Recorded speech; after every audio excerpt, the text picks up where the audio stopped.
An ox-wagon. A bullock wagon is a four-wheeled vehicle pulled by oxen. It was a traditional form of transport, especially in southern Africa but also in New Zealand and Australia. Ox-wagons were also used in the United States. The first recorded use of an ox-wagon was around 1670, but they continue to be used in some areas up to modern times. Design. Ox-wagons are typically drawn by teams of oxen, harnessed in pairs. This gave them a very wide turning circle, the legacy of which are the broad, pleasant boulevards of cities such as Bulawayo, Zimbabwe, which are 120 foot wide, and Grahamstown, South Africa, which are wide enough to turn an ox-wagon. The wagon itself is made of various kinds of wood, with the rims of the wheels being covered with tires of iron.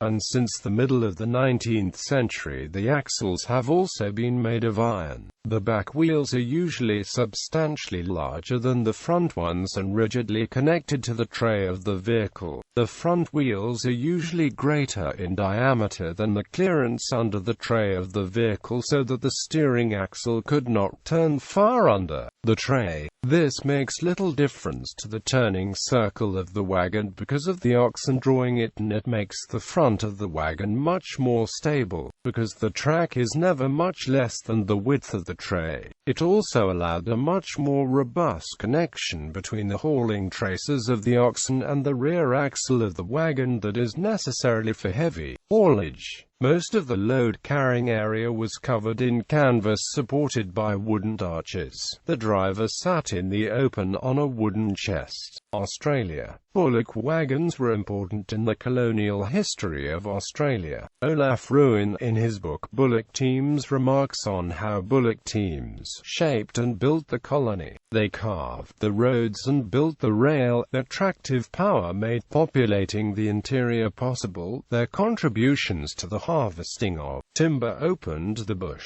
They offered a start in life to the enterprising youngster. Bullocks were preferred by many explorers and teamsters because they were cheaper, quieter, tougher and more easily maintained than horses, therefore making them more popular for draft work. Frequently comprising long trains of bullocks, yoked in pairs, they were used for hauling drays, wagon or jinker loads of goods and lumber prior to the construction of railways and the formation of roads. In early days, the flexible two-wheeled dray with a center pole and narrow 3-inch iron tires was commonly used. The four-wheeled dray box wagon came into use after about 1860 for loads of 6 to 8 tons and was drawn by 16 to 18 bullocks. A bullock team was led by a pair of well-trained leaders who responded to verbal commands as they did not have reins or a bridle. The bullock team driver was called a bullocky, bullock puncher, a teamster. Many Australian country towns owe their origin to the bullock teams, having grown from a store or shanty where teams rested across a stream. These shanties were spaced at about 12-mile intervals, which was the usual distance for a team to travel in a day.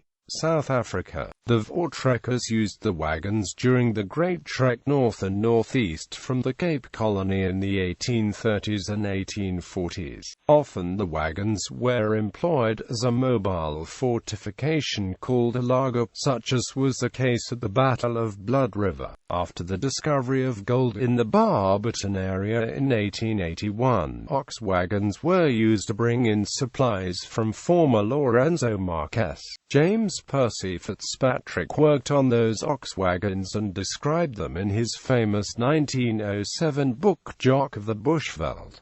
Afrikaner symbolism. In South Africa, the ox wagon was adopted as an Afrikaner cultural icon. The Ossiwa is mentioned in the first verse of Die Stem, the Afrikaans poem which became South Africa's national anthem from 1957 to 1994.